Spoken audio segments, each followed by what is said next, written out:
Hi hello friends, welcome back to our channel. இன்னைய வீடியோவில் என்ன பார்க்க போகிறோம் அப்படின்னு பார்த்தோன்னா, தற்கால தமிழ்நாடு வரலாறு வெங்கடேசன் புக் நம்ம பார்த்துட்டு இருக்கோம். அதன் சீரீஸில் இப்போ வந்து பாளையக்காரர் கிளர்ச்சி 1 அது பார்க்க போகிறோம். இது நமக்கு ஸ்கூல் புக் கண்டென்ட்லேயே இருக்கும். அதில் இல்லாத பாயிண்ட்ஸ் இதில் என்ன இருக்குது அப்படிங்கிறத நோட் பண்ணிக்கலாம். இப்போ வாங்க வீடியோக்குள்ளே போகலாம். ஃபர்ஸ்ட் எடுத்தோன்னா பாளையக்காரர் கிளர்ச்சி 1. இதில் ராஜு காளிதாஸ் அப்படிங்கிறவங்க என்ன சொல்லியிருக்காங்கன்னா, நவாபு ஆங்கிலேயர், அதாவது நவாபுகள் பிரிட்டிஷ் இவங்களுக்கு எதிராக பாளையக்காரர்கள் மேற்கொண்ட அறப்போருக்கு பேர் தான் இந்த பாளையக்காரர் கிளர்ச்சி அப்படின்னு சொல்லிட்டு அவர் சொல்லியிருக்காங்க. இப்போ இந்த பாளையப்பட்டு முறைனா என்ன அர்த்தம் அப்படின்னு பார்த்தோம்னா, தமிழ்நாடு வந்து விஜயநகர பேரரசின் பகுதியாக இருந்தபோது அப்ப இந்த ராணுவ ஆளுநர்களுக்கு கீழே இந்த மாதிரி பகுதிகளா பிரிச்சிருக்காங்க. அப்ப தமிழ்நாடு யாரோட பேரரசுக்கு கீழே இருந்துச்சுன்னா, விஜயநகர பேரரசுக்கு கீழே இருந்தப்பதான் ராணுவ ஆளுநர்கள் வந்து இதை பகுதிகளா பிரிச்சிருக்காங்க. இந்த ஆளுநர்கள் வந்து பேர் என்ன சொல்லுவாங்கன்னா, அமர நாயக்கர்கள் அப்படின்னு சொல்லுவாங்க. அவர்கள் ஆட்சி செய்த பகுதிகளை அமர நாயக்க தானங்கள் அப்படின்னு சொல்லுவாங்க. இப்ப விஸ்வநாத நாயக்கர் அவரோட ஆட்சி காலத்துல, ஏன்னா இவங்களுக்கு பேர் அமர நாயக்கர்களா, விஸ்வநாத நாயக்கர் ஆட்சி காலம் அவரோட பீரியட் வந்து 1529 to 1564. அவருடைய தளவாய்னா அமைச்சர். அவர் வந்து அரியநாத முதலியார். அவர் வந்து என்ன பண்ணிருக்காரு, 72 பாளையங்களா மதுரையை வந்து பிரிச்சிருக்காரு. அவங்க காலத்துக்கு அப்புறம் வந்த நாயக்கர்கள் காலத்துக்கும் இது என்ன பண்ணிருக்காங்க, பின்னரும் வந்து நீடிச்சிருக்கு. ஓகே, அதாவது மதுரை நாயக்கர்களுக்கு அப்புறமும் இந்த இது வந்து பின்னரும் நீடிச்சிருக்கு.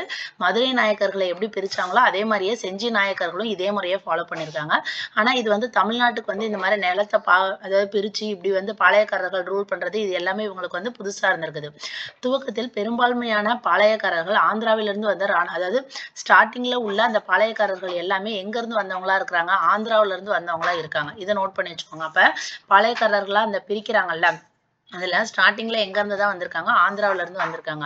16ஆம் நூற்றாண்டின் இடைப்பகுதியில் விஜயநகர பேரரசு பலவீனப்பட்ட போது, அப்ப விஜயநகர பேரரசு எப்போ வந்து டவுன் ஆகுது, 16th century இடைப்பகுதியில இந்த பாளையக்காரர்கள், அப்ப விஜயநகர பேரரசுக்கு கீழே தான் பாளையக்காரர்கள் வந்து பிரிச்சாங்க.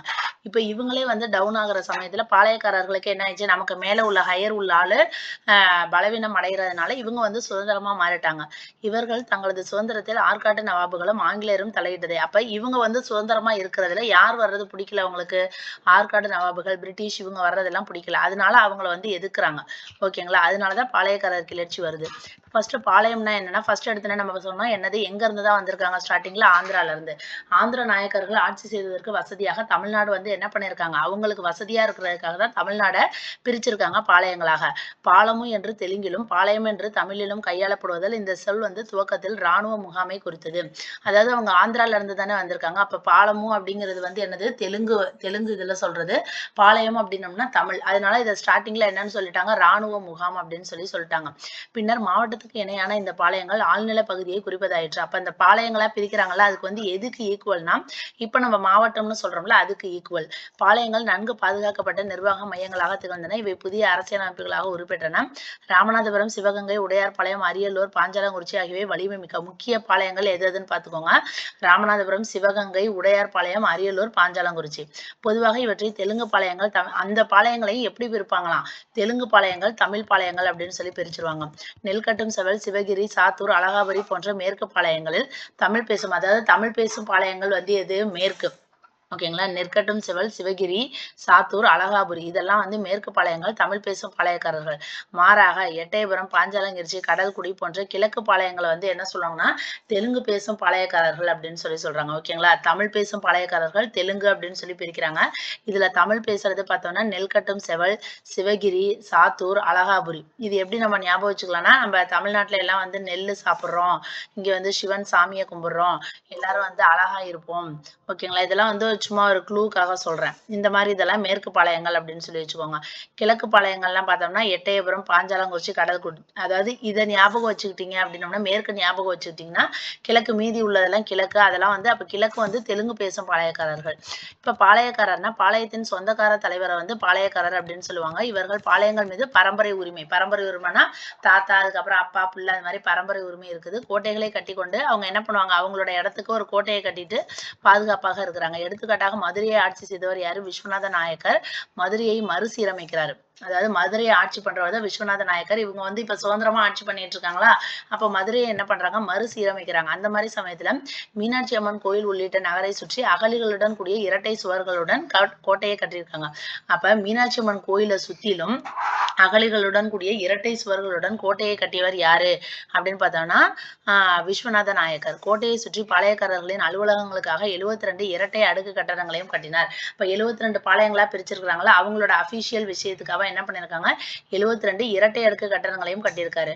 1841 பிரிட்டிஷ் கலெக்டர் பிளாக்பர்ன். அப்ப 1841 பிரிட்டிஷ்ல அதாவது பிரிட்டிஷ் கலெக்டர் யார் இருந்திருக்காங்க, பிளாக்பர்ன். இவர் என்ன பண்ணிருக்காரு, மதுரை நகரை விரிவுபடுத்துறதுக்காக இந்த கோட்டை அரண்களை அகற்றிவிட்டார். அப்ப இந்த கோட்டையெல்லாம் யார் கட்டியிருக்காங்க, விஸ்வநாத நாயக்கர் வந்து கட்டியிருக்காரு.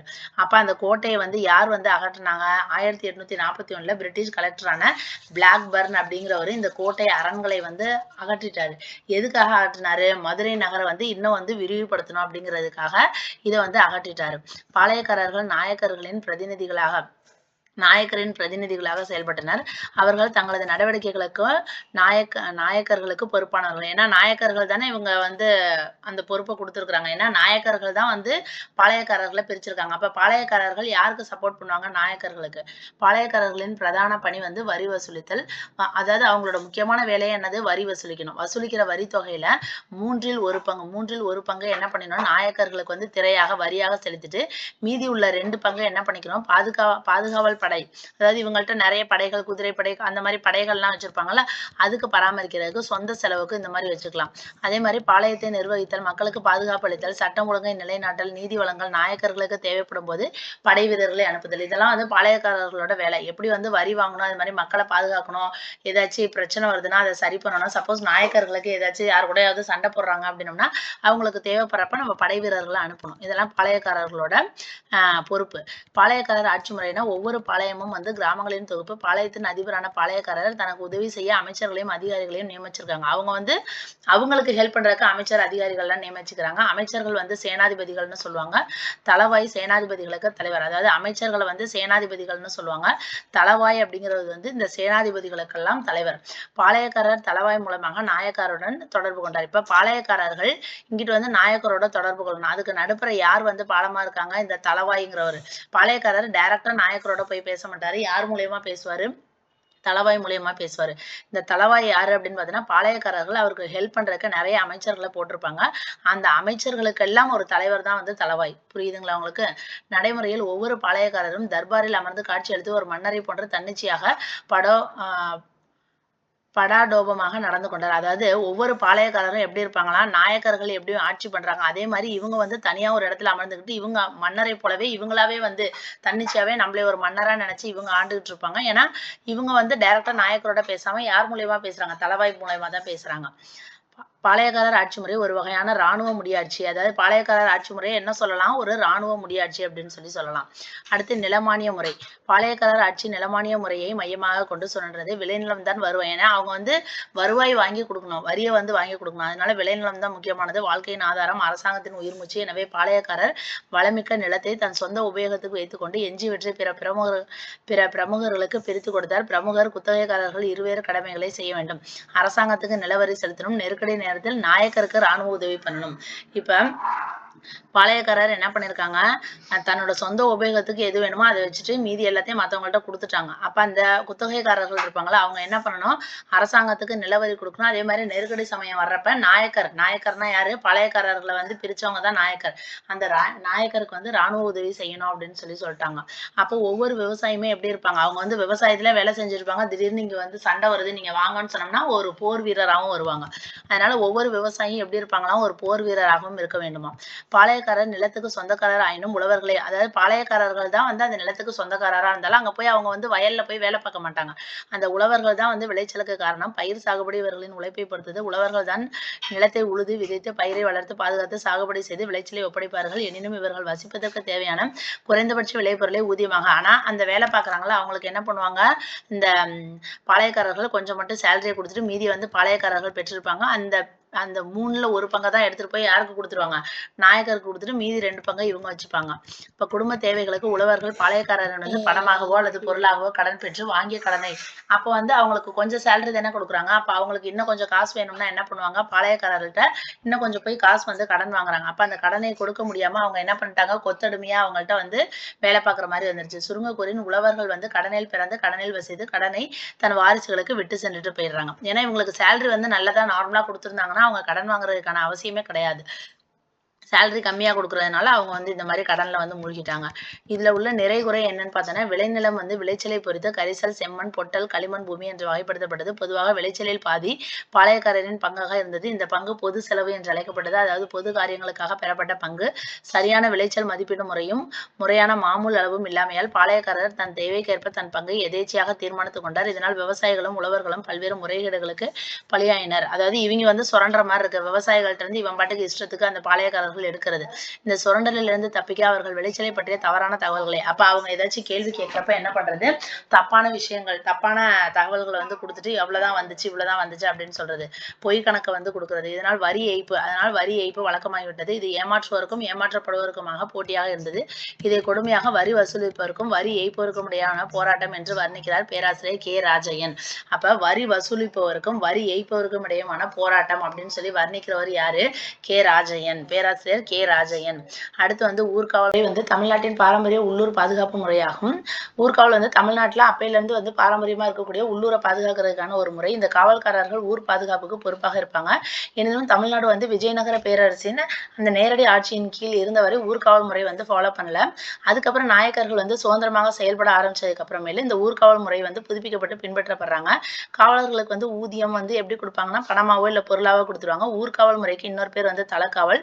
இந்த காவல் முறையின் காரணமாக கிராம மக்கள் வந்து அச்சமின்றி இருக்கிறாங்க. அப்போ அவங்களோட பயிர்கள் இதெல்லாம் பாதுகாக்கப்படுது, திருடர்கள் இதெல்லாம் எதுவும் இல்லாம ஊர்காவல் அவங்க வந்து பாதுகாப்பா பாத்துக்கிறாங்க. அடுத்து தற்காப்பு படை. பாளையக்காரர்கள் வந்து தங்களது பாதுகாப்புக்காகவும் பகட்டு வாழ்க்கைக்கும் சமூக அந்தஸ்துக்காகவும் சொந்த தற்காப்பு படையை வந்து வச்சிருக்கிறாங்க. ஓகேங்களா. அதாவது பாளையக்காரர்கள் தங்களோட பாதுகாப்புக்காகவும் ரொம்ப ராயலா வாழணும், சமூக அந்தஸ்துக்காகவும் இவங்க என்ன பண்ணிருக்காங்க, தன்னை பாதுகாக்கிற அதாவது பாடி கார்டு மாதிரி வச்சுப்பாங்கல்ல, இவங்க வந்து இவங்களுக்கே வச்சுக்கிறாங்க. பாளையக்காரர் எங்கு சென்றாலும் இந்த படையின் ஒரு பிரிவினர் வந்து அவங்களோட வருவாங்க. தற்காப்பு படையில மொத்தம் 3 பிரிவு இருக்கிறாங்க. அமரும் பணியாளர்கள் இவங்க என்ன பண்ணுவாங்கன்னா பாளையக்காரர்களின் நம்பிக்கைக்கு பாத்திரமானவர்கள். அதாவது கூப்பிட்ட குரலுக்கு ஓடி வருபவங்க. இவங்களுக்கு வந்து நிலம் வந்து என்ன பண்ணிடுவாங்க, மானியமா கொடுத்துருவாங்க. ஓகேங்களா. அடுத்து வந்து கட்டுப்படி. இவர்கள் பாளையக்காரர்களுக்கு போர் தளவாடங்களை தயாரித்து கொடுப்பவர்கள். இவர்களுக்கு நிலம், அதாவது எல்லாத்துக்குமே நிலத்தை மானியமா கொடுத்துருக்காங்க. இதெல்லாம் வந்து ஒரு பந்தாவுக்காக ஒரு 3 பேர்த்த வந்து இவங்க அப்பாயிண்ட் பண்ணியிருக்காங்க. ஃபர்ஸ்ட் உள்ளவங்க வந்து இவங்க கூப்பிட்ட குரலுக்கு டக்குன்னு வரணும், அவங்க அமரும். கட்டுப்படி அப்படிங்கிறது வந்து ஏதாச்சும் போர் வந்துச்சுன்னா இந்த போர் தளவாடங்களை தயாரித்து கொடுக்கணும். அவங்களுக்கு நிலத்தை வந்து ஃப்ரீயா கொடுக்குறாங்க. அடுத்து வந்து கைக்கூலிகள் அப்படின்னம்னா என்னன்னா பிஏ மாதிரி அசிஸ்டன்ட் மாதிரி சொல்லுவாங்களா, அவசரத்துக்கு பயன்படக்கூடியவர்கள், அதாவது ஆயுதம் ஏந்தி போரிடக்கூடியவர்கள். இவர்கள் வந்து கூலிக்கு மாரடிப்பவர்கள் அப்படின்னு சொல்லி சொல்லுவாங்கல்ல. இவர்களுக்கு வேலை பாதுகாப்பின்மையால் வேலையின்றி இருக்கும்போது கொலை கொள்ளை திருட்டு. அப்ப இவங்களுக்குலாம் வந்து எப்பயாவது வேலை இருக்கிறப்பதான் இந்த 3 பேத்துக்கு இருக்கும். அப்ப வேலை இல்லாத சமயத்துல அவங்க என்ன பண்ணுவாங்க அப்படின்னு பார்த்தோன்னா கொலை கொள்ளை திருட்டு போன்ற நடவடிக்கைகள்ல இவங்கெல்லாம் ஈடுபடுறாங்க. அடுத்து வந்து போர் முறை. பாளையக்காரர்கள் வந்து பேரளவுக்கு நாயக்கர்களுக்கு கட்டுப்பட்டவர்களே அன்றி பேரளவுக்கு தான் அவங்களுக்கு கட்டுப்பட்டவங்களா இருப்பாங்க. மற்றபடி இவங்க வந்து சுதந்திரமா இருப்பாங்க. ஏற்கனவே நம்ம பார்த்தோமா பாளையக்காரர்கள் இங்கிட்டு வந்து ஒரு மன்னர் போல அவங்க பாட்டுக்கு இருப்பாங்க, நாயக்கர்கள் அங்கிட்டு இருப்பாங்க. இவங்க 2 பேத்துக்கும் நடுப்புற போயிட்டு வர்றது வந்து இவங்க அப்பாயிண்ட் பண்ணா அந்த தளவாய் தான் போயிட்டு இருப்பாங்க. சும்மா பேரளவுக்கு நாங்க நாயக்கர்களுக்கு கட்டுப்படுறோம் அப்படின்னு சொல்லி சொல்லுவாங்க. இவர்களது சொல்லே சட்டமாக இருந்தது. பழையக்காரர்கள் அரண்களோட கூடிய கோட்டைகளை கட்டிக்கொண்டு எதிரிகளின் தாக்குதலிலிருந்து இவங்களை சுத்திலே இவங்களோட இடத்த சுத்திலே என்ன பண்ணிருப்பாங்க, ஒரு கோட்டையை கட்டிட்டு இவங்க வந்து பாதுகாப்பா வாழ்ந்துட்டு இருக்காங்க. பெரும் தாக்குதல்களையும் கோட்டைக்குள் இருந்து கொண்டே, சப்போஸ் பெரிய சண்டைகள் வந்தாலும் கோட்டைக்குள் இருந்து கொண்டே இவங்க வந்து எதிர்கொள்றாங்க. ஏன்னா இவங்க தான் வந்து ஒரு 3 பேர்த்த அப்பாயிண்ட் பண்ணியிருக்காங்கல்ல, அந்த அமரும் கட்டுப்படி அந்த மாதிரி கூலிக்கு மாரடிப்பவர்கள் இந்த மாதிரிலாம் இருக்காங்கல்ல. கோட்டைகளை தாண்டி சென்று இவர்களை வெல்வது வந்து ரொம்ப கடினமா இருக்கும். பாளையக்காரர்கள் வந்து பல்வேறு போர்க்கருவிகளை பயன்படுத்தியிருக்காங்க. நாட்டு துப்பாக்கிகள், வேல்கம்பு, ஈட்டிகள் இதெல்லாம் பிரதான ஆயுதங்கள். இவற்றோடு பீரங்கி, கை துப்பாக்கி, போர்வாள், குத்துவாள் இந்த ஆயுதங்களையும் கையாண்டிருக்காங்க. பாளையக்காரர்கள் பொதுவாக எதிரிகளை வந்து நேரடியாகவோ அல்லது மறைந்திருந்து தாக்கும் போர் உத்திகளை வந்து பின்பற்றியிருக்காங்க. அடர்ந்த காடுகளை வந்து பதுக்கிடங்களாக கொண்டு எதிரிகள் மீது எதிர்பாராத நேரத்தில், ஓகேங்களா, இவங்க வந்து ஒண்ணு நேரடியா தாக்குவாங்க, இல்லாட்டி மறைஞ்சிருந்து தாக்குவாங்க, இல்லாட்டி அடர்ந்த காடுல வந்து பதுங்கி கிடந்து அங்க இருந்து வந்து அதாவது எதிரிகள் எதிர்பாராத நேரத்துல வந்து தாக்கி பேரழிவை வந்து ஏற்படுத்துவாங்களாம். எதிரியின் குதிரைப்படையை இவர்களது கூர்ங்கோல் வீரர்கள் சுற்றி வளைத்து திடீர் தாக்குதல் நடத்தி செயலிழக்க செய்வர். இவர்களுக்கு துணையாக பீரங்கி படையினரும் துப்பாக்கி எதிரிகளும் போரில் கலந்து கொள்வர். அதாவது இவங்க நல்லா வந்து போர் புரிஞ்சு எல்லாம் இது பண்ணிடுறாங்களாம். படைப்பிரிவினர் அனைவரும் கூட்டு தாக்குதல் நடத்தி எதிரிகளின் படைகளை திக்குமுக்காட செய்தனர்.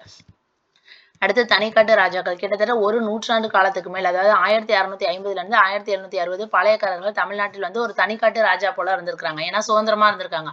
பல்வேறு வழிமுறைகளை பின்பற்றி இவர்களது தனித்திறமையும் சுதந்திரத்தையும் செல்வத்தையும் செல்வாக்கையும் பெருக்கிக் கொண்டனர். இவர்கள் பயத்தாலும் நயத்தாலும் வீர தீர பராக்கிரம செயல்களாலும் பாளைய மக்களின் ஆதரவை பெற்றிருந்தனர். நாயக்கர் ஆட்சி பலவீனமாக இருக்கும்போது பாளையக்காரர் இப்ப நாயக்கர்களோட ஆட்சி, அதாவது விஜயநகர அவங்களோட ஆட்சிலாம் என்ன ஆகுது, பலவீனமாக இருக்கும்போது பாளையக்காரர்கள் என்ன பண்ணியிருக்காங்க, அரசாங்க கிராமங்களை ஆக்கிரமித்து அவங்களோட அந்த கிராமங்கள் இதெல்லாத்தையும் ஆக்கிரமிச்சு கொண்டுட்டாங்க. உள்ளாட்சி நிர்வாகிகளை பயமுறுத்தி பணிய வைத்து அவர்களிடமிருந்து மாமூல்களை, அப்ப அவங்க வந்து பலவீனம் ஆகுறாங்கன்னு சொல்லிட்டு அவங்களை எல்லாம் பயமுறுத்தி அவங்கள்ட்ட இருந்து காசு வாங்குறாங்க. அரசாங்கத்துக்கு ராணுவ உதவி செய்து அரசாங்கத்தின் ஆதரவை கவர்மெண்ட்டையும் இவங்க வந்து இது பண்ணிட்டாங்க. ஓகேங்களா. இது மாதிரி இவங்க வந்து படைகளை வந்து நல்லா பெருக்கி கொண்டனர். கிராமங்களை வந்து ராணுவ முகாம்களாக உருமாற்றம் செய்தனர். அரசாங்கம் நெருக்கடியில் இருக்கும்போது அதை எதிர்க்கவும் செஞ்சிருக்கிறாங்க. குறிப்பிடத்தக்க பாளையக்காரர்கள் பார்த்தோம்னா தமிழ்நாட்டில் நூற்றுக்கணக்கான பாளையக்காரர்கள் இருந்தாங்க. அதுல வந்து மதுரை நாட்டுல மட்டும் 72 இருந்தாங்க. விஜயநகர ஆட்சியின் போது மட்டும் 200க்கும் மேற்பட்ட பாளையக்காரர்கள் இருந்தாங்க. மதுரையில மட்டும் 72. ஆனா விஜயநகர ஆட்சியின் போது டோட்டலா 200க்கும் மேல இருந்திருக்காங்க. மதுரை நாயக்கர்கள் காலத்தில் மதுரை, திருச்சி, தஞ்சை, செஞ்சி ஆகிய பகுதிகளில் பாளையக்காரர்கள் இருந்திருக்காங்க. இவர்கள் தமிழ்நாட்டின் 4 திக்குகளிலும் தங்களது ஆட்சியை அமைத்துக் கொண்டனர். கொங்கு நாட்டில் மட்டும் 10 பலமிக்க கவுண்டர் பாளையக்காரர்கள். கொங்கு நாட்டுல என்ன இருந்திருக்காங்க, கவுண்டர் பாளையக்காரர்கள். தென்னிந்தியாவிலேயே கொங்கு நாட்டில் தான் அதிக எண்ணிக்கையில், அப்ப தென்னிந்தியாவிலே எங்கு வந்து அதிக எண்ணிக்கையில் வந்து பாளையங்கள் இருந்துச்சு அப்படின்னு கேட்டாங்கன்னா கொங்கு நாட்டில். ஓகேங்களா. இது நமக்கு ஸ்கூல் புக் கண்டென்ட்ல இருக்காது. தென்னிந்தியாவிலேயே ரொம்ப அதிகமான பாளையங்கள் இருந்த இடம் எதுன்னு பார்த்தோம்னா கொங்கு நாடு. நெல் கட்டும் செவல் அப்படின்னோம்னா மதுரை, பாஞ்சாலங்குறிச்சி, எட்டயபுரம்னா மதுரை, திருநெல்வேலி, சிங்கம்பட்டினா திருநெல்வேலி, கன்னிவாடி, விருப்பாட்டி, காளகஸ்தி, மதுராந்தகம் இதெல்லாம் வந்து முக்கியமான பாளையங்கள்னு சொல்றாங்க. ஆற்காடு நவாபுகளின் கீழ் பாளையக்காரர்கள். இப்ப 1736ஆம் ஆண்டு மதுரை நாயக்கர் ஆட்சி வந்து வீழ்ச்சி அடைந்த பின்னர் பாளையங்கள் குழப்பக்காடுகளாயின. இப்ப மதுரை ஆண்டு வந்து அந்த நாயக்கரோட ஆட்சி வந்து எப்போ வீழ்ச்சி அடைந்தது, 1736ல. அதுக்கப்புறம் பாளையங்கள் வந்து ரொம்ப குழப்பமாயிறாங்க. 1690களில் மதுரை நாயக்கர் நாடு ஆற்காடு நவாபுகளின் ஆட்சியின் கீழ் கொண்டு வரப்பட்டது. ஆனா 1690லே வந்து மதுரை நாயக்கர் வந்து யாருக்கு கீழே வந்துருச்சு, ஆற்காடு நவாப் அவங்களோட ஆட்சி கீழே வந்துருச்சு. நாயக்கர்களுக்கு பதில் நவாபுகள் பாளையக்காரர்களின் மேல் அதிகாரிகள் ஆயினர். இப்ப பாளையக்காரர்களுக்கு யார் வந்து அவங்களுக்கு மேல உள்ள அதிகாரியா இருந்தாங்க, நாயக்கர்கள். ஆனா நாயக்கர்கள் இப்ப வீழ்ச்சி அடைஞ்சிடறாங்க. நாயக்கர்களே வந்து யாருக்கு கீழே வந்துட்டாங்க, நவாபுக்கு கீழே வந்துட்டாங்க 1690ல. இப்ப நாயக்கர்கள் வீழ்ச்சி அடைஞ்சிட்டாங்கன்னா ஆட்டோமேட்டிக்கா பாளையக்காரர்களுக்கு ஹையர் அபிஷியல் யாரா வந்துருவாங்க, நவாபுகள். பாளையக்காரர்கள் நவாபுகளுக்கு வந்து கப்பம் கட்டும் கட்டாயத்துக்கு தள்ளப்பட்டனர். அதாவது பாளையக்காரர்களே யாருக்கு போய் கப்பம் கட்டணும், நவாபுக்கு. அதாவது நாயக்கர்களுக்கு கட்ட தேவையில்ல, நவாபுக்கு கட்டணும். இந்த ஆட்சி மாற்றத்தை பாளையக்காரர்கள் வந்து விரும்பல. வேறு வழியின்றி அவங்க வந்து ஏத்துக்கிட்டாங்க. 1750களில் ஆற்காடு நவாபுகள் ஆங்கிலேயரின் ஆதிக்க கட்டுப்பாட்டின் கீழ் வந்தபோது அவர்கள் பாளையக்காரர்களின் புது மேலாண்மைக்கு இப்ப 1750ல வந்து, அதாவது 1690ல ஆற்காடு நவாப் வந்துட்டாங்க. 1750ல இந்த ஆற்காடு நவாபும் யாருக்கு கீழே வந்துட்டாங்க, பிரிட்டிஷ்க்கு கீழே வந்துட்டாங்க. ஓகேவா. இப்ப ஆங்கிலேயர் வரி வசூலை தீவிரப்படுத்திய போது அவர்களுக்கும் பாளையக்காரர்களுக்கும் மோதல்கள். அப்ப பிரிட்டிஷ் வந்ததுக்கு அப்புறம் அவன் வரி வசூல் வேற மாதிரி அவன் மாத்துறான். இப்படி மாத்துற சமயத்துல பிரிட்டிஷுக்கும் பாளையக்காரர்களுக்கும் இடையே நிறைய மோதல்கள் வருது. இந்த மோதல்கள் வந்து கிளர்ச்சியா மாறுது. ஃபர்ஸ்ட் வந்து பூலித்தேவன் 1715ல இருந்து 1767. புலித்தேவன் என்ற பூலித்தேவன் 1715 செப்டம்பர் 1 தேதி திருநெல்வேலி மாவட்டத்தில் சங்கரன் கோயிலுக்கு அருகாமையில் உள்ள ஆவுடையார்புரம் என்ற கிராமத்தில் சித்திரபுத்திர தேவருக்கும் சிவஞான நாச்சியாருக்கும் மகனாக பிறந்தார் பூலித்தேவன். இதை நோட் பண்ணிக்கோங்க. பூலித்தேவன் வந்து எப்போ பிறக்கிறாரு, 1715. ஓகேங்களா. 1715ல பிறக்கிறாரு. செப்டம்பர் 1 எங்க பிறக்கிறாங்க, திருநெல்வேலி. பூலித்தேவன் திருநெல்வேலி மாவட்டத்துல சங்கரன் கோயிலுக்கு பக்கத்துல ஆவுடையார்புரம். ஓகேங்களா. பூலித்தேவன் வந்து எங்க பிறக்கிறாரு, ஆவுடையார்புரம் அப்படிங்கிற கிராமத்துல சித்திரபுத்திர தேவர் சிவஞான நாச்சியார். ஓகேங்களா. சித்திரபுத்திர தேவர் சிவஞான நாச்சியாருக்கு மகனாக பிறக்கிறார். இவருக்கு இளமையிலே தமிழ் ஆர்வமும் கவிதை பாடும் திறனும் சுயமரியாதையும் சுதந்திர உணர்வும் இயல்பாகவே அமைந்திருந்தது. வீரமிக்க பூலித்தேவன் புலியை கொன்றதால் இவர் வந்து புலியை கொன்றதால் இவருக்கு பேர் வந்து புலித்தேவன் அப்படின்னு சொல்றாங்க. ஓகேங்களா. வீரமிக்க ஓகே. இவருக்கு இயற்பெயரை விட காரண பெயரான புலித்தேவன் என்ற பெயரே மக்கள் மனதில் நிலைத்து விட்டது. அதாவது இவரோட இயற்பெயர் வந்து பூலித்தேவன். ஓகேங்களா. பூலித்தேவன். ஆனா இவர் வந்து புலியை கொன்றதால் புலித்தேவன் அப்படின்னு சொல்லுவாங்க. அதனால இவருக்கு இயற்பெயரான பூலித்தேவரை விட காரண பெயர் மாதிரி இருக்குல்ல, அதாவது புலியை கொன்றதால் புலித்தேவன். புலித்தேவன் அப்படிங்கிற பெயரே வந்து மக்கள் மனதில வந்து ஃபுல்லா நிலைச்சிருச்சு. அதுவே வந்து மரபு வழி பட்டப்பெயராகவும் பயன்படுத்தப்பட்டது. அடுத்து வந்து நெல்கட்டான் செவல் அப்படின்னோம்னா பூலித்தேவன் எங்க பிறக்கிறாரு, ஆவுடையார்புரத்துல பிறந்தாரு. ஓகேங்களா. ஆவுடையார்புரத்து மக்கள் மதுரை நாயக்க மன்னர்களுக்கு நெல்லை கப்பமாக கப்பமாக கட்டி வந்தார். அவர் பிறந்த ஊர்ல வந்து மதுரை நாயக்க மன்னர்களுக்கு வந்து நெல்லை வந்து என்ன பண்ணியிருக்காங்க, கப்பமாக கட்டி வந்ததால் இதை வந்து என்ன சொல்லுவாங்கன்னா நெல் கட்டும் செவல். அப்ப எப்படி இவரோட பேருக்கு வந்து ஒரு காரண பெயர் பூலித்தேவன். அதே மாதிரி நெல் கட்டும் செவல் அப்படின்னு ஏன் சொல்றாங்கன்னா, பூலித்தேவன் பிறந்த ஊர் வந்து எது, ஆவுடையார்புரம். அதுல உள்ள மக்கள் வந்து மதுரையில உள்ள ஏன்னா பாளையக்காரர்கள் எல்லாமே யாருக்கு கீழே வந்தாங்க, மதுரை நாயக்கர்களுக்கு கீழே வந்தாங்க. அப்ப அந்த யார் அப்பாயிண்ட் பண்ணாங்க, மதுரை நாயக்கர்கள். அந்த நாயக்க மன்னர்களுக்கு வந்து இந்த ஆவுடையார்புரத்து மக்கள் வந்து என்ன பண்ணுவாங்களாம், காசா கொடுக்காம வரியா எதை கொடுக்குறாங்க, இவங்க வயல்ல விளைஞ்ச நெல்லை வந்து கொடுக்குறாங்க. ஓகேங்களா. அப்ப அதனாலதான் இந்த ஊருக்கு பேர் என்ன வந்துருச்சு, நெல் கட்டும் செவல். ஓகேங்களா. நெல்லை வந்து கப்பமா கட்டுறோம், அதனால நெல் கட்டும் செவல் என்று அழைக்கப்பட்டது. பூலித்தேவன் நெல் கட்டும் செவல் பாளையக்காரர் பொறுப்பேற்ற பிறகும் தம் மக்கள் கப்பம் காணிக்கை செலுத்துவதே. அதாவது பூலித்தேவன் வந்து இதுதான் வந்து பரம்பரை முறையா வருமா. பூலித்தேவன் வந்து அப்ப அவங்களோட அப்பா வந்து நெல் கட்டும் செவலோட பாளையக்காரரா இருந்திருப்பாரு. அவர் இறந்ததுக்கு அப்புறம் பூலித்தேவன் வந்து அந்த அவர் பிறந்த ஊரான நெல்கட்டும் செவல் பாளையக்காரர்களுக்கு பொறுப்பேற்றதுக்கு அப்புறம் அவருக்கு வந்து பிடிக்கல. இதெல்லாம் மக்கள் வந்து இந்த மாதிரி நெல்லை வந்து இப்படி கப்பமா கட்டுறது அவருக்கு பிடிக்கல. எனவே ஆற்காடு நவாப் முகமது அலி ஆகியோரின் துணை கொண்டு நிலவரி வசூலை தீவிரப்படுத்திய போது பூலித்தேவன் வரி செலுத்த மறுத்தார். இப்ப விஜயநகர அந்த மதுரை நாயக்கர்களுக்கு அப்புறமேலு யார் வராங்க, ஆற்காடு நவாபு முகமது அலி இவங்கெல்லாம் வராங்க. இவங்கெல்லாம் பிரிட்டிஷ்க்கு கீழே இவங்கெல்லாம் வராங்க.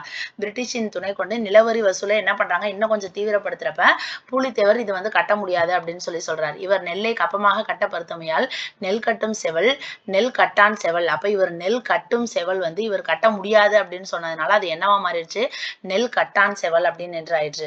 இப்பெயர் மாற்றம் பூலித்தேவரின் போராட்ட உணர்வின் சின்னமாக திகழ்ந்தது. ஃபர்ஸ்ட் முதல் 1755 ஆற்காடு நவாபான முகமது அலி வந்து மதுரையை கர்நாடகத்துடன் இணைத்து கொண்டார். மதுரையை என்ன பண்ணிக்கிட்டாரு, கர்நாடகத்தோடு இணைத்து கொண்டார். அப்போ வந்து ஆங்கில கம்பெனியின் ஆதரவோடு ஆதிக்கம் செலுத்த முற்பட்ட போது தென்கோடி தமிழ்நாட்டு பாளையக்காரர்கள் அந்த முயற்சி, அதாவது மதுரையை எதோட இணைக்கிறாங்க, கர்நாடகத்தோட இணைக்கிறாங்க. வித் ஹெல்ப் ஆஃப் யாரோட, பிரிட்டிஷோட இணைக்கிறாங்க. பிரிட்டிஷோட ஹெல்ப் மூலியமாக ஆற்காடு நவாப் வந்து மதுரையை கர்நாடகத்தோட இணைக்கிறப்ப தமிழ்நாட்டில் உள்ள தென்கோடியில் உள்ள பாளையக்காரர்கள் இதை முடியாதுன்னு சொல்லி எதிர்க்கிறாங்க. அந்த எதிர்ப்பை ஒருமுகப்படுத்தி வடிவம் கொடுத்தவர் பூலித்தேவன். வினை வழியும் தன் வழியும் மாற்றான் வழியும் துணை வழியும் தூக்கிச் செயல் என்ற குறள் நெறியை நன்கறிந்த பூலித்தேவன். அப்ப பூலித்தேவனுக்காக சொன்னப்பட்ட குறள் எதுன்னு கேட்டாங்கன்னா, வினை வழியும் தன் வழியும் மாற்றான் வழியும் துணை வழியும் தூக்கிச் செயல். இந்த குறள் நல்லா ஞாபகம் வச்சுக்கோங்க. வினை வழியும் தன் வழியும் மாற்றான் வழியும் துணை வழியும் தூக்கிச் செயல் அப்படிங்கிறது வந்து பூலித்தேவனுக்காக சொல்லப்பட்ட ஒரு குறள் மாதிரி. அந்த குறளை வந்து நல்லா அந்த இதை அறிஞ்ச பூலித்தேவன் என்ன பண்ணியிருக்காருன்னா, எண்ணி துணிந்து நவாப் அதாவது யார் ரெண்டு பேரையும் எதிர்க்கிறாங்க, நவாபு ஆங்கில ஆதிக்கத்தை வந்து எதிர்க்கிறார். யாரு, பூலித்தேவன். அதனாலதான் இவருக்கு எந்த குறளை எடுத்துக்காட்டா சொல்றாங்க, வினை வழியும் தன் வழியும் மாற்றான் வழியும் துணை வழியும் தூக்கிச் செயல். இவர் பூலித்தேவன் ரெண்டு பேர்த்த சேர்ந்து வந்து இவர் வந்து எதிர்க்கிறார். யாரார, ஆற்காடு நவாபையும் பிரிட்டிஷையும்.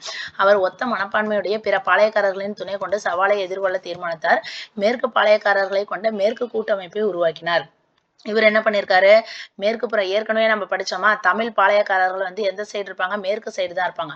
அப்ப அந்த தமிழ் சைடுல உள்ள பாளையக்காரர்கள் எல்லாத்தையும் ஒன்னா சேர்த்து மேற்கு கூட்டமைப்பை இவர் வந்து உருவாக்குறாரு. ஆற்காடு நவாபின் மகன், இப்ப ஆற்காடு நவாப் இருக்காருல்ல, அவரோட பையன் வந்து மாபூஸ் கான். இவரோட தலைமையிலான படையை பூலித்தேவரின் கூட்டணி தோற்கடித்தது. அப்ப ஆற்காடு நவாபோட பையன் மாபூஸ் கான், அவரோட தலைமையிலான படையை வந்து பூலித்தேவரோட கூட்டணி என்ன பண்றாங்க, பூலித்தேவரோட கூட்டணினா எது, இந்த மேற்கு கூட்டமைப்பு. இவங்க எல்லாம் சேர்ந்து அவரை தோற்கடிச்சிடறாங்க. பூலித்தேவரின் முதல்ல என்ன சக்சஸ் ஆயிடுச்சு. இதன் மூலம் ஆங்கிலேயரின் ஆதரவோடு தோற்றுவிக்கப்பட்ட நவாபின் ஆதிக்க முயற்சியை முறியடிக்க முடியும். அப்ப புலித்தேவர் என்ன நினைக்கிறாரு, பிரிட்டிஷோட ஹெல்ப் மூலியமா இந்த நவாப் வந்திருக்காங்கல்ல, அவங்கள நம்மளால வந்து கண்டிப்பா வந்து தோற்கடிக்க முடியும் அப்படின்னு சொல்லி நினைக்கிறாங்க. அடுத்த முற்றுகை முறியடிப்பு 1755. மாபூஸ் கான் வந்து புலித்தேவனின் கூட்டணி படையிடம் வந்து தோல்வி அடைஞ்சதுக்கு அப்புறம் ஆற்காடு நவாப் என்ன பண்றாங்க, பிரிட்டிஷ்ட போய் இன்னும் கொஞ்சம் ஹெல்ப் கேட்கறாங்க. அப்ப நவாபின் பலவீனத்தை பயன்படுத்தி கொண்டு ஆங்கில கம்பெனி என்ன பண்ணுது, திருச்சிக்கும் கன்னியாகுமரிக்கும் இடைப்பட்ட பாளையங்களை தங்கள் கட்டுப்பாட்டின் கீழ் கொண்டு வரும் நோக்குடன் ஹெரான் தலைமையில் ஒரு படையை அனுப்பியது. அப்ப இதை வந்து பிரிட்டிஷ் வந்து என்ன பண்ணிக்கிறாங்கன்னா, தனக்கு சாதகமா எடுத்துக்கிறதுக்காக திருச்சி கன்னியாகுமரி இடைப்பட்ட பாளையங்களை தன்னோட கட்டுப்பாட்டின் கீழே வந்து கொண்டு வந்துடணும். ஏன்னா இதுல வின் பண்ணோம்னா அந்த ரெண்டையும் நம்ம கொண்டு வந்துடலாம் அப்படின்னு சொல்லிட்டு ஹெரான் அப்படிங்கிற தலைமையில ஒரு படையை வந்து அனுப்பி வைக்கிறாங்க. யாருக்கு, ஆற்காடு நவாபுக்கு அனுப்பி வைக்கிறாங்க. யாரை இது பண்றதுக்கு, பூலித்தேவருக்கு. அப்படை பல பாளையங்களை பணிய வைத்துவிட்டு திரும்பும் வழியில் ஹெரான் நவாபின் மேலாதிக்கத்துக்கு பணிய மறுத்த பூலித்தேவனுக்கு பாடம் கற்பிக்க முடித்தார். அந்த இவர் அமிச்ச ஹெரான் வந்து என்ன பண்ணாரு, நிறைய பாளையங்கள்லாம் பிரிட்டிஷ்ட அடிப்பணியை மறிச்சிருக்குல்ல, அதெல்லாம் போய் இவங்க வந்து தாக்குதல் பண்றாங்க. அப்படி போயிட்டு இருக்க சமயத்துல அப்படியே பூலித்தேவனுக்கும் பாடம் கற்பிக்கிறதுக்காக அவர் வந்து போறாரு. நெல் கட்டான் செவால் முற்றுகையிடப்பட்டது. பேரை கொடுத்து என்ன கொடுத்துருக்காங்க, நெல் கட்டான் செவால். ஏன்னா நெல் கட்டும் செவால் வந்து பூலித்தேவர் வந்து கட்ட முடியாதுன்னு சொன்னதுனால அது நெல் கட்டான் செவாலா ஆயிடுச்சு. அதை வந்து என்ன பண்றாங்க, முற்றுகையிடுறாங்க. இந்த முற்றுகையை பற்றி முன்கூட்டியே ஒற்றர் மூலம் இந்த முற்றுகை இந்த மாதிரி வந்து உங்களை வந்து முற்றுகையிட போறாங்க அப்படின்னு சொல்லிட்டு ஆல்ரெடி அதாவது ஸ்பைன்னு சொல்லுவாங்களா, ஒற்றர் மூலம் அறிந்திருந்த பூலித்தேவன் என்ன பண்றான், தக்க முன்னேற்பாடுடன் ஹெரானின் தாக்குதலை வந்து எதிர்கொண்டார். இவர் வரப்போறாங்க அப்படின்னு சொல்லிட்டு இவர் முன்னாடியே எல்லாம் வந்து எதிர்கொள்றாரு. ஆங்கில படைக்கு தேவையான பொருட்கள் வந்து கிடைக்காமல், ஆங்கில படைகளுக்கு என்ன அந்த பீரங்கி அந்த மாதிரிலாம் இருக்கலாம், அந்த பொருட்கள்லாம் கிடைக்காமல் இருக்கிறதுக்கு செய்யறாரு. நெல்கட்டான் செவல் வந்து முற்றுகை முறியடிக்கப்பட்டது. ஹெரான் வந்து என்ன பண்ணிட்டாங்க, பின்வாங்கிட்டு போயிட்டாங்க. ஆங்கில படை வந்து என்ன ஆயிடுச்சு, பூலித்தேவனிடம் ஏற்கனவே ஆற்காடு நவாபு தோத்துட்டாங்க, அப்புறம் அவரோட பையன் மாபூஸ் கான் தோத்துட்டாங்க. இப்ப ஆங்கில படையை அனுப்பி வச்ச ஹெரானும் வந்து பூலித்தேவன்கிட்ட தோத்து போயிட்டாங்க. பூலித்தேவனின் அர்ப்பணிப்பு படை, தீர்க்கமான தலைமை, ராஜதந்திரம் இந்த வெற்றிக்கு கை கொடுத்தன. அடுத்து வந்து களக்காடு முற்றுகை 1755. பூலித்தேவனிடம் தோல்வி கண்ட மாபூஸ் கான், அந்த ஆற்காடு நவாபோட பையன் வந்து மீண்டும் தன் அதிகாரத்தை நிலைநிறுத்திக் கொள்ளும் நோக்கத்தோடு மீண்டும் பாளைய படையுடன் மோதும் முயற்சியில் ஈடுபடுறான். மாபூஸ் கான் திட்டத்தை திருப்பி வந்து ஒற்றர் மூலமா பூலித்தேவனுக்கு ஆல்ரெடி தெரிஞ்சிருச்சு. தெரிஞ்சோன்னா ஆற்காடு நவாபின் பணியிலிருந்து திறமை மிக்க முடேமியா மியான் நபிகான் போன்றவரை தன் பக்கம் இழுத்து கொண்டார். அதாவது ஆற்காடு நவாபின் அவங்களோட பணியில இருந்த ஜாப்ல இருந்த முக்கியமான மூணு இது என்னன்னா, மியான் மிட்மியா, நம்ம இது ஸ்கூல் புக்ல கொடுத்துருப்பாங்க, மியான் மிட்மியா நபிகான் கட்டாக் அப்படின்னு சொல்லியிருக்கோம். அதான் சொல்லியிருக்காங்க, முடேமியா மியான் நபிகான். இந்த மூணு இதை வந்து என்ன பண்றாங்க, மூணு பேர்த்த வந்து தன்னோட பக்கம் வந்து இழுத்துக்கிறாரு. அது மட்டுமல்ல, திருவிதாங்கூர் மன்னர் மார்த்தாண்டவர்மாவிடம் பேச்சுவார்த்தை நடத்தி 4000 போர் வீரர்களை வரவழைத்தார் பூலித்தேவன். இங்க ஆற்காடு நவாபோட ஆள்ல இருந்து 3 பேர்த்த பிடிச்சிட்டாரு, இங்கிட்டு இழுத்துட்டாரு. அதே மாதிரி திருவிதாங்கூர் மன்னர், அதாவது கேரளா மன்னர் மார்த்தாண்டவர்மாவிடம் பேச்சுவார்த்தை நடத்தி அங்கிருந்து ஒரு 4000 போர் வீரர்களை கூட்டிட்டு வந்திருக்காரு. வழக்கம் போல மறவர் படை அவருக்கு துணை நின்றது. பூலித்தேவரின் கூட்டணி படை வந்து இப்ப பூலித்தேவர் வந்து எல்லாம் சேர்ந்து கூட்டணி படையா இருக்கிறாங்க. மாபூஸ் கான்ட்ட வந்து மாபூஸ் கானின் குதிரைப்படையை இடைநிறுத்தி என்ன பண்ணிட்டாங்க, நிலைக்குலைய செய்யறாங்க. மாபூஸ் கான் வசம் இருந்த களக்காடு கோட்டை, அப்ப மாபூஸ் கான்ட்ட என்ன கோட்டை இருக்குது, களக்காடு கோட்டை. களக்காடுல தான் இப்ப இந்த போர் நடைபெறுது. அந்த நிலையில் திருவிதாங்கூரில் வெடித்த கிளர்ச்சியை அடக்குவதற்காக தன் வீரர்களை விலக்கிக் கொண்டார் மார்த்தாண்டவர்மா. இப்ப திருவிதாங்கூர் வந்து 4000 போர் வீரர்களை கொடுத்திருக்காருல, அந்த சமயத்துல வந்து திருவிதாங்கூர்ல வேற ஏதோ சண்டை நடந்திருக்கு. அப்ப என்ன பண்ணிட்டாரு, தன்னோட வீரர்களை வந்து இவர் கொடுக்காம வாங்கிக்கிட்டாரு. எனினும் மாபூஸ் கான் களக்காடு கோட்டையை திரும்ப பெற முடியாமல் தடுத்து விட்டார். அப்படியே திருவிதாங்கூர் அந்த மன்னர் வந்து 4000 போர் வீரர்களை கொடுத்துட்டு திரும்பி வாங்கிட்டாலும் பூலித்தேவர் வந்து நல்லா ஸ்ட்ராங்கா இருந்து மாபூஸ் கானோட களக்காடு கோட்டையை வந்து என்ன பண்ணிட்டாரு, இவர் வந்து இது பண்ணிட்டாரு. களக்காடு முற்றுகை பூலித்தேவரின் பெருமையை வந்து மேலும் உணர்த்தியது. அப்ப களக்காடு முற்றுகை 1755. மீண்டும் முற்றுகை 1755. மாபூஸ் கான் வந்து களக்காட்டை பூலித்தேவரிடமிருந்து மீட்கணும் அப்படின்னு சொல்லி நினைக்கிறாரு. அவரது வேண்டுகோளுக்கு இணங்க ஆற்காடு நவாபும் ஆங்கிலேயரின் ராணுவ உதவி திருப்பி வந்து என்ன பண்றாங்க, பிரிட்டிஷ்ட போய் ஹெல்ப் கேட்கறாங்க. இம்முறை தேவையான உணவுப் பொருளையும் கூடுதல் படையையும் மாபூஸ் கான் களக்காடை நோக்கி திருப்பி களக்காடுக்கே வராரு. எல்லா தேவையானதெல்லாம் எடுத்துக்கிட்டு இதையும் திருப்பி முன்கூட்டியா இருந்த பூலித்தேவன் என்ன பண்றாங்க, மாபூஸ் கான் படை மீது திடீர் தாக்குதலை நடத்துறாங்க. அவங்களோட பொருட்கள், அதாவது ஒரு இடத்துல இருந்து கொஞ்ச நாள் இருந்து அவங்க வந்து சண்டை போடுவாங்க. அவங்களுக்கு தேவையான சாப்பாடு மற்ற பொருட்கள் எல்லாமே எடுத்து வச்சிருப்பாங்க, சேர்த்து வச்சிருப்பாங்க. அதெல்லாம் இவர் என்ன பண்றாரு, பூலித்தேவர் அதெல்லாம் கொள்ளையடிக்கிறதுனால அவங்களால கொஞ்ச நாளுக்கு மேல எப்படி அங்க இருந்து சண்டை போட முடியும், அந்த மாதிரி தான் பண்ணிருக்காங்க. இந்த திடீர் தாக்குதல்னால நவாபுக்கும் ஆங்கிலேயருக்கும் அதிர்ச்சி. இது வந்து பூலித்தேவர் பண்ற விஷயங்கள் எல்லாமே ஆற்காடு நவாபுக்கும் பிரிட்டிஷுக்கும் ரொம்ப அதிர்ச்சியை கொடுத்திருக்கு. மாபூஸ் கான் வந்து களக்காட்டை முற்றுகையிட்டு கைப்பற்றும் முயற்சியை கைவிட்டு திருநெல்வேலி, அப்ப மாபூஸ் கான் என்ன பண்ணிட்டாரு, இந்த டைம் நம்ம பூலித்தேவர்கிட்ட களக்காடை வந்து இது பண்ண முடியாது, நம்ம அதனால உயிரோட தப்பிச்சு போயிடலாம் அப்படின்னு சொல்லிட்டு திருநெல்வேலி முகாமுக்கு வந்து திரும்பி போயிட்டாரு. அடுத்து வந்து நெற்கட்டும் செவல், அதாவது நெற்கட்டும் செவல் தான் செவல்னு கொடுத்திருக்காங்க. செவலுக்கு சவால் 1755 to 56. பூலித்தேவனோட கோட்டை எது, நெல்கட்டான் செவல். ஏன்னா அதான் அவரோட பிறந்த ஊரு. நெல்கட்டான் செவலை கைப்பற்றி விட்டால் பூலித்தேவனை பணி வச்சிடலாம் அப்படின்னு சொல்லிட்டு மாபூஸ் கான், ஏன்னா நம்ம களக்காடு மித்த இதுல எல்லாம் போனோம்னா தான் அவன் இது பண்றான், இவனோட மெயின் கோட்டை என்னது, நெல்கட்டாம் செவல், அதை வந்து பிடிச்சிடலாம்னு சொல்லிட்டு மாபூஸ் கான் மீண்டும் என்ன பண்றாரு, அதை போய் முற்றுகையிடுறாரு. பூலித்தேவரோட கூடுதல் படையினரோட நெல்கட்டான் செவல் கோட்டையை பலப்படுத்தி இருந்ததால் மாபூஸ் கானோட முயற்சி திருப்பி வந்து வெற்றி பெறல. ஏன்னா பூலித்தேவர் நல்ல கூடுதல் படையோட சேர்ந்து அவரோட கோட்டையை வந்து நல்லா பலப்படுத்தி வச்சிருக்காரு. அந்த ஆத்திரத்தில் நவாபின் நிலங்களை சூறையாடிய கள்ளர் படையினரை மூர்க்கமாக தாக்கி, அப்ப மாபூஸ் கானுக்கு ரொம்ப கோபம் ஆகுது. ஏன்னா பூலித்தேவர் வந்து நிறைய டைம் அவர் தோத்துக்கிட்டே இருக்காரு. நம்ம இப்ப படம் பார்ப்போம்ல, ஹீரோ வந்து நல்லா ஸ்ட்ராங்கா இருப்பாரு, வில்லன் போய் சண்டை போட்டு வில்லனோட பையன் இருப்பான், போய் சண்டை போட்டு இவன் தோத்துட்டே இருப்பான். அந்த கோவத்துல வந்து மத்தவங்க மேல கோவத்தை காமிப்பான்ல, அதே மாதிரி மாபூஸ் கான் என்ன பண்றான், நவாபோட நிலங்களை எல்லாத்தையும் சூறையாடி கள்ளர் படையினரை வந்து மூர்க்கமாக தாக்கி அவங்களெல்லாம் வந்து இது பண்றாங்க, கோவத்துல என்ன பண்றதுன்னு தெரியாம. இதனால் பூலித்தேவனின் படைபலம் வந்து பெரிதும், அப்ப இந்த மாதிரி பண்றதுனால பூலித்தேவனோட படைபலம் என்ன ஆகுது, பாதிக்கப்படுது. ஓகேங்களா. அடுத்து வந்து ஸ்ரீவில்லிபுத்தூர் முற்றுகை 1756. பாளையக்காரர்கள் மதுரை அரச பரம்பரையை சேர்ந்தவர்கள் என்றும் ஆற்காடு நவாபுகள் மதுரையை ஆக்கிரமித்தவர்களும் என்று கருதிய பூலித்தேவன் மதுரை, அதாவது பாளையக்காரர்கள் வந்து மதுரை அரச பரம்பரையை வந்து சேர்ந்தவங்க.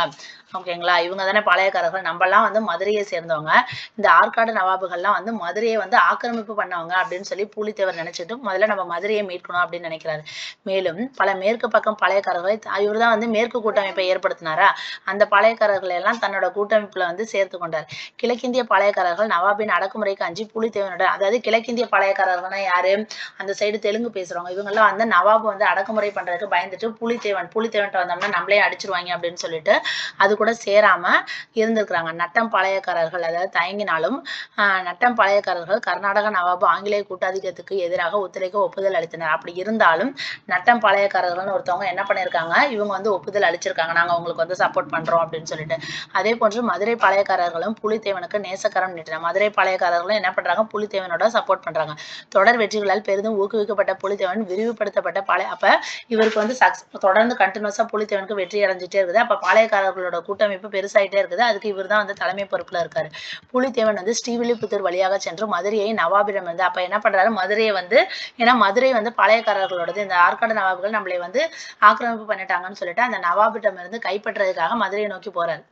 அந்த திட்டத்தின்படி அவர் கூட்டமைப்பு படையினருடன் எங்க போறாரு, ஸ்ரீவில்லிபுத்தூர், மதுரையில் உள்ள ஸ்ரீவில்லிபுத்தூரை அடைந்து அந்த கோயில் நகர கோட்டையை அப்துல் ரஹீமின் பிடி நின்று கைப்பற்றார். அப்ப ஸ்ரீவில்லிபுத்தூர் யாரோட கைப்பிடியில இருந்துச்சு, அப்துல் ரஹீம். அவர்கிட்ட வந்து ஸ்ரீவில்லிபுத்தூரை காப்பாத்திட்டாரு. எந்த இடத்திலும் எதிரி படையுடன் மோதாமல் மறைந்திருந்து தாக்கி அவர்களை, அதாவது எந்த இடத்திலும் டைரக்டா போய் அவங்களோட தாக்குறது கிடையாது, மறைஞ்சிருந்து அவங்க வந்து எதிர்பாராத சமயத்துல அவங்களோட சண்டை போட்டு வீழ்த்துறதுலதான் புலித்தேவனோட அந்த ஸ்டைலே. நவாபின் வீரர்கள் நிலை குலைஞ்சிருக்காங்க, பலர் கோட்டைக்குள்ளே சரணடைஞ்சாங்க, மேலும் பலர் தப்பி சென்றனர். இந்த வீரமிகு வெற்றி புலித்தேவனின் புகழை பன்மடங்கு பெருக்கிற்று. மதில் மேல் பூனைகளாக இருந்த பாளையக்காரர்களும் புலித்தேவன் பக்கம் சேர முன்வந்தனர். இப்போ வந்து பாளையக்காரர்கள் வந்து என்ன பண்ணாங்க, அதாவது மேற்கு பாளையக்காரர்கள் இல்ல கிழக்கு பாளையக்காரர்கள், மேற்கு பாளையக்காரர்களே கொஞ்சம் பேர் என்ன பண்ணாங்க, புலித்தேவன் பக்கம் வந்து சேராம பயந்துகிட்டே இருந்தாங்க. ஏன்னா இவர் பக்கம் சேர்ந்தோம்னா ஆற்காடு நவாப் பிரிட்டிஷ் நம்மளே ஏதாச்சும் இது பண்ணிடுவாங்கன்னு சொல்லிட்டு. அப்ப அந்த மாதிரி உள்ளவங்க புலித்தேவனுக்கு கண்டினியூஸா வெற்றி கிடைச்சதை பார்த்து அவங்க வந்து என்ன பண்ணிட்டாங்க, இவர் கூட வந்து சேரிட்டாங்க, புலித்தேவன் கூட. சுருங்கக்கூறின் ஸ்ரீவில்லிபுத்தூர் வெற்றி புலித்தேவனின் தலைமைக்கு கிடைத்த, அப்ப ஸ்ரீவில்லிபுத்தூரோட வெற்றி வந்து புலித்தேவனோட தலைமைக்கு கிடைத்த மணிமகுடம். அடுத்து வந்து ஆங்கிலேயரின் எதிர்த்திட்டம். புலித்தேவனின் மின்னல் வேக முன்னேற்றத்தை கண்டு ஆற்காடு நவாபும் ஆங்கிலேயரும் என்ன பண்றாங்க, கலக்கமுறைறாங்க. லட்சிய வெறியோடு திட்டமிட்டு முன்னேறும் புலித்தேவனை தடுத்து நிறுத்த முடிவு பண்றாங்க. அதற்கேற்ப ராணுவ உத்திகளை வகுக்கிறாங்க.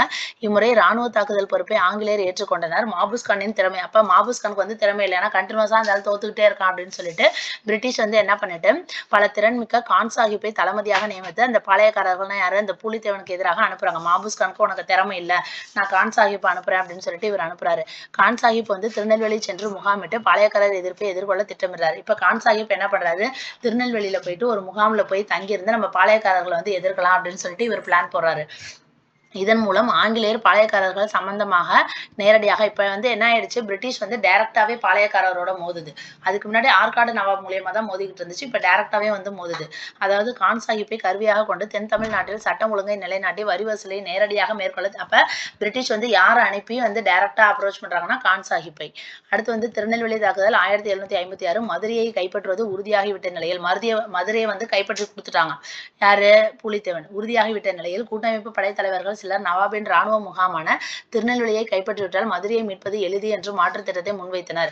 அப்ப மதுரையை நம்ம கைப்பற்ற போறது ஸ்ட்ராங்கா உறுதியாக போகுது, அதனால வந்து நவாபோட ராணுவ முகாம் வந்து திருநெல்வேலி, அதை வந்து கைப்பற்றிட்டோம்னா மதுரையை இன்னும் நமக்கு மீட்கிறது ரொம்ப எளிது அப்படின்னு சொல்லிட்டு ஒரு திட்டத்தை வைக்கிறாங்க. தெற்கே திருநெல்வேலியையும் மேற்கே மதுரையையும் கைப்பற்றிய பின்னர் நவாபையும் ஆங்கிலேயரையும் ஒரு சேர விரட்டுவது எளிதாகிவிடும் அப்படின்னு சொல்லி அவங்க வாதிடுறாங்க. அதாவது தெற்கு வந்து திருநெல்வேலி இருக்குது, மேற்கு வந்து மதுரை இருக்குது, இது ரெண்டையும் கைப்பற்றிட்டோம் அப்படின்னம்னா நவாபையும் ஆங்கிலேயரை நம்ம என்ன பண்ணலாம், விரட்டிடலாம் அப்படின்னு சொல்லிட்டு அவங்க நினைக்கிறாங்க.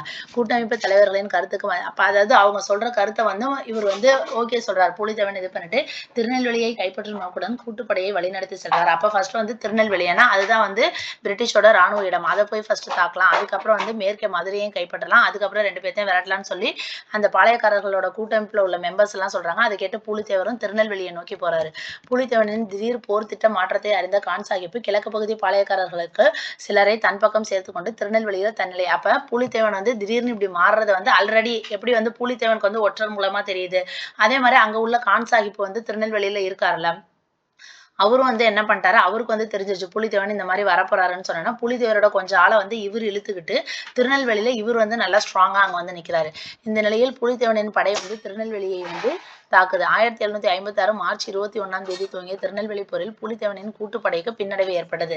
அப்ப 1756 மார்ச் 21 வந்து திருநெல்வேலியில வந்து போர் நடைபெறுது. இதுல வந்து புலித்தேவனோட படை என்ன ஆகுது, கொஞ்சம் பின்னடைவு ஏற்படுது. கூட்டுப்படையினர் பிரிந்து பின்வாங்க துவங்கினர். பேரழிவை சந்திக்க விரும்பாத புலித்தேவன் தன் படை வீரர்களுடன் நெல்கட்டான் சிவலுக்கு திரும்பினார். அப்ப அந்த இடத்துல திருநெல்வேலி போர்ல நம்ம தோக்க போறோங்கிறது தெரிஞ்சிருச்சு. ஆனா புலித்தேவனுக்கு வந்து தான் தோத்துட்டோம் அப்படிங்கறத கேட்கறதுல அவருக்கு விருப்பம் இல்லை. அதனால அவர் என்ன பண்ணிட்டாரு, தன்னோட படை வீரர்களோட அவரோட ஊரான நெல்கட்டான் செவலுக்கு போயிட்டாரு. திருநெல்வேலியை கைப்பற்றுதல் 1756 திருநெல்வேலி தாக்குதல் தோல்வியிலிருந்து நெல்கட்டான் செவலுக்கு திரும்பி அப்ப அது வந்து தோல்வி அடைஞ்சிட்டாரு. ஓகேங்களா.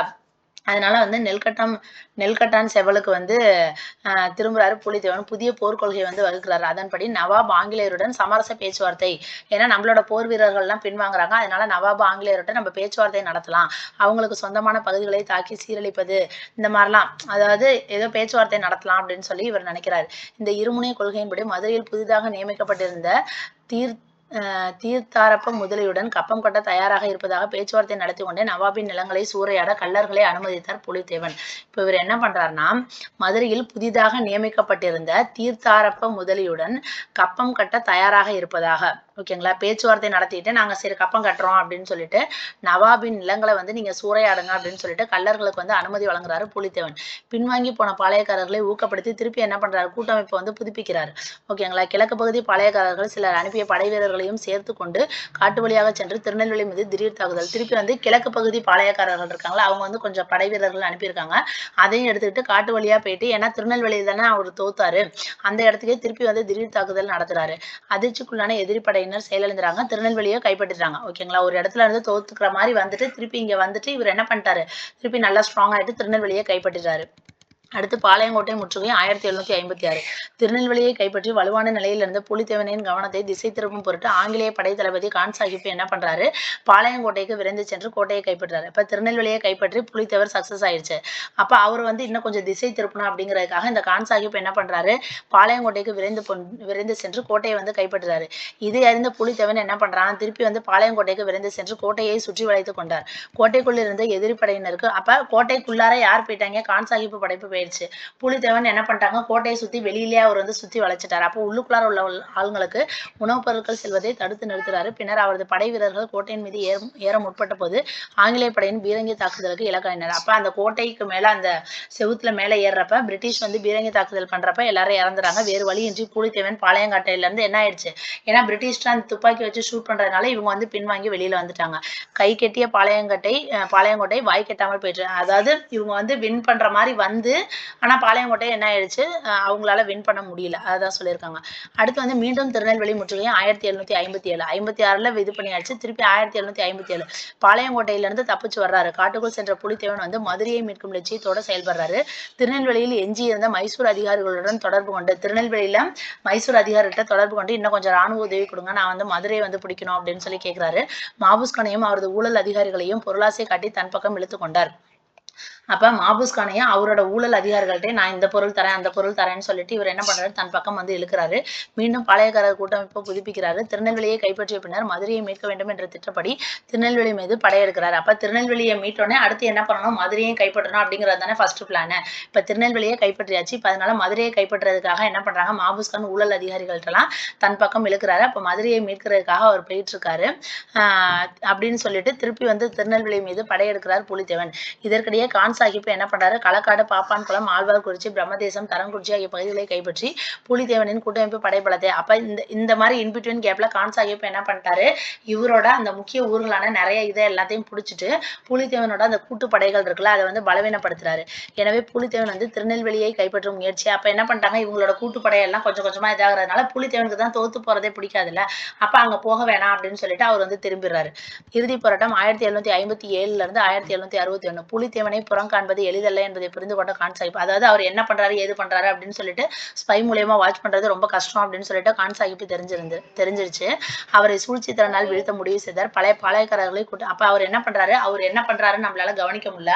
அப்ப வந்து என்ன பண்ணலாம், அவங்க நிறைய பேர் கூட்டமைப்புல இருக்கிறாங்களா அவங்களை எல்லாத்தையும் ஒவ்வொருத்தவங்களா பிரிச்சுட்டான். அதாவது பிரித்தாளும் கொள்கை. அதாவது பிரிச்சுட்டோம் அப்படின்னோம்னா அவர் தனியா இருக்கிறப்ப நம்ம அட்டாக் பண்ணிடலாம் அப்படிங்கிற மாதிரி கான் சாஹிப் நினைக்கிறாரு. சபல மனமுடைய மாபூஸ் கானை விலைக்கு வாங்கினார். திருவிதாங்கூர் மன்னரின் இராணுவ உதவியை வந்து பெறாரு. இத்தகைய நடவடிக்கைகள் மூலம் புலித்தேவனை தனிமைப்படுத்தினார். அப்ப கான் சாஹிப் என்ன பண்ணிட்டாரு, இந்த மாதிரிலாம் பண்றது மூலமா புலித்தேவன் வந்து தனியாயிட்டாரு. அதன் பின்னர் கான் சாஹிப் புலித்தேவனின் பழமிக்க வாசுதேவன் நல்லூர் கோட்டையை முற்றுகையிட்டு ஒரு மாத கால போராட்டத்துக்கு பின் கைப்பற்றினார். இப்ப அதாவது பூலித்தேவர்ல இருந்து கூட்டமைப்புல இருந்து எல்லாத்தையும் பிரிச்சுட்டு பூலித்தேவன் மட்டும் தனியா இருக்காரு. இப்ப கான் சாஹிப் என்ன பண்ணிட்டாரு, அவரோட ஸ்ட்ராங்கான கோட்டையான வாசுதேவன் நல்லூர் அதை வந்து முற்றுகையிட்டு 1 மாசம் போராடி அதை வந்து கைப்பற்றினாரு. சாத்தூர் கோட்டைக்குள் முகாமிட்டு இருந்த பூலித்தேவனை தன் சூழ்ச்சி திறனால் கோட்டையை விட்டு இப்ப பூலித்தேவன் எங்க போய் தங்கியிருக்காரு, சாத்தூர் கோட்டையில உள்ளுக்குள்ளார முகாம் போட்டு தங்கியிருக்காரு. அப்ப இவர் வந்து என்ன பண்ணிட்டாரு, கான் சாஹிப் வந்து ஏதோ ஒரு சூழ்ச்சி பண்ணி அவர் அந்த கோட்டையில இருந்து வெளியில ஏத்துற மாதிரி ஏதோ பண்ணிட்டாரு. கோட்டையை விட்டு வெளியேறிய பூலித்தேவன் என்ன பண்ணிட்டாங்க, எதிரியின் ராணுவ முகாம்களை தாக்கி பேரழிவை ஏற்படுத்தியிருக்கிறாரு. ஊத்துமலை கோட்டையை கைப்பற்றியிருக்காரு. இவற்றால் ஊக்குவிக்கப்பட்ட பூலித்தேவன் பாளையம் கோட்டையும் திருநெல்வேலியும் கைப்பற்றும் முயற்சியில் ஈடுபட்டார். ஆனால் பூலித்தேவனின் இறுதி முயற்சி இப்ப என்ன பண்ணிட்டாங்க, ஏன்னா பூலித்தேவன்ட்ட ஸ்ட்ராங்கான கூட்டமைப்பு இல்ல. அப்ப இவர் என்னதான் முன்னேறி வந்துகிட்டே இருந்தாலும் கான் சாஹிப் என்ன பண்றான், அவர் வந்து முறியடிச்சுக்கிட்டே இருக்கலாம். 1761 நெல்கட்டான் செவல் கோட்டையை வந்து கைப்பற்றினாரு. காட்டுக்குள் தப்பிச் சென்ற பூலித்தேவனின் மறைவு இன்று வரை அவிழ்க்கப்படாத வரலாற்று முடிச்சாகவே இருக்குது. இது பற்றி வரலாற்று ஆதாரமற்ற பல கதைகள், அதாவது தப்பி போயிட்டாரு, அந்த காட்டுக்குள்ளார தப்பிச்சு போயிட்டாரு. அவரோட மறைவு வந்து என்ன சொல்ல முடியல அப்படிங்கிற மாதிரி இருக்கு. லாஸ்ட்ல மதிப்பீடு பாருங்க. தமிழ்நாடு விஜயநகர பேரரசின் பகுதியாக பின்னர் பாளையப்பட்டு முறை வந்து அதாவது தமிழ்நாடு ஃபர்ஸ்ட் விஜயநகர பேரரசா இருந்துச்சு. அதுக்கப்புறம் தான் பாளையக்காரர் முறை, அதாவது பாளையப்பட்டு முறைங்கிறாங்க. பாளைய பகுப்பு முறை வந்து தமிழ்நாட்டுக்கு புதிது. அதாவது மேலே இப்ப நம்ம படிச்சதெல்லாம் வந்து அப்படியே சேர்த்து ஒரு இதா சொல்றாங்க. பாளையக்காரர்களும் தமிழ்நாட்டுக்கு வந்து புதியவங்க. பாளையக்காரர்களின் இராணுவ ஆட்சியின் கீழ் நிலமானிய முறை வந்து வழக்கத்துக்கு வந்தது. அதன் தாக்கத்தால் தமிழர்கள் வந்து பாதிக்கப்படுறாங்க. குறிப்பாக உழவர்கள், உழைப்பாளிகள் இதெல்லாம் வந்து சுரண்டலுக்கு இலக்காயிறாங்க. பாளையக்காரர்கள் தங்களது தனித்தன்மையும் சுதந்திரத்தையும் இழக்க தயாராக இல்லையா. மதுரை நாயக்க மன்னர்களின் வாரிசுகளாக கருதி கொண்ட, அதாவது மதுரை நாயக்க மன்னர்களுக்கே நாங்க தான் வாரிசுகள் அப்படின்னு சொல்லிட்டு இவர்கள் ஆற்காடு நவாபுகளையும் அந்நியராகவும் தங்களது மரபுரிமையை பறித்து கொண்டவர்களாகவும் கருதி ஆற்காடு நவாபு, பிரிட்டிஷ் இவங்கெல்லாம் எதிர்க்கிறாங்க. நவாபுகளை ஆதரித்த ஆங்கிலேயர்களையும் அயலார்களாகவே எண்ணி எதிர்க்கிறாங்க. இந்த எதிர்ப்புக்கு ஒரு இலக்கையும் வடிவத்தையும் கொடுத்தது நவாபு ஆங்கில ஆதிக்கத்துக்கு எதிரான போராட்ட பாதையை போட்டு கொடுத்தவர் யாரு, இந்த பூலித்தேவன். அதாவது புலித்தேவன் தான் இயற்பெயரா, பூலித்தேவன் தான் இயற்பெயரா. அவர் புலியை கொன்றதுனால புலித்தேவன் அப்படின்னு சொல்லுவாங்க. லட்சிய கனவுடன் அந்நிய ஆதிக்கத்துக்கு எதிராக நெல்லிக்காய்களாக இருந்த பாளையக்காரர்களை ஒன்று சேர்த்து, அதாவது நெல்லிக்காய்களா அப்படின்னோம்னா என்ன அர்த்தம் அப்படின்னோம்னா, நெல்லிக்காயை கீழே கொட்டினோம்னா என்ன ஆயிரும், ஒற்றுமை இல்லாம அங்கங்க போய் சிதறி இருக்கும். ஓகேங்களா. நெல்லிக்காய் மூட்டையை கொட்டினார் போல அப்படின்னு சொல்லி ஒரு பழமொழி கூட இருக்கு. அதாவது ஒற்றுமையே இல்லாம அங்கங்க ஒவ்வொன்றும் தனித்தனியா இருக்கும். அதை எல்லாத்தையும் என்ன பண்றாங்க, பாளையக்காரர்களை எல்லாத்தையும் ஒண்ணு சேர்க்கிறவர் யாரு, இந்த புலித்தேவன். ஒரு கூட்டமைப்பின் கீழ் கொண்டு வந்து அதற்கு தலைமை தாங்கி போராட்டம் நடத்திய முதல் விடுதலை போராளி புலித்தேவன். இவர் பிற போராளிகளுக்கு முன்னோடியாக இருந்தார். இவரது தோல்வி இவருக்கு பின் வந்தோருக்கு வரலாற்று பாடமாயிடுச்சு. ஓகேங்களா. இது நமக்கு ஸ்கூல் புக்ல இல்லாத கண்டென்ட் வந்து ஜஸ்ட் நம்ம கதை மாதிரி இதை தெரிஞ்சுக்கலாம். அதுக்கடுத்து வந்து பாளையக்காரர் கிளர்ச்சி வந்து 2 வீரபாண்டிய கட்டபொம்மன் பத்தி இருக்குது. இதை நான் அடுத்த வீடியோல சொல்றேன் ஃப்ரெண்ட்ஸ். பாய்.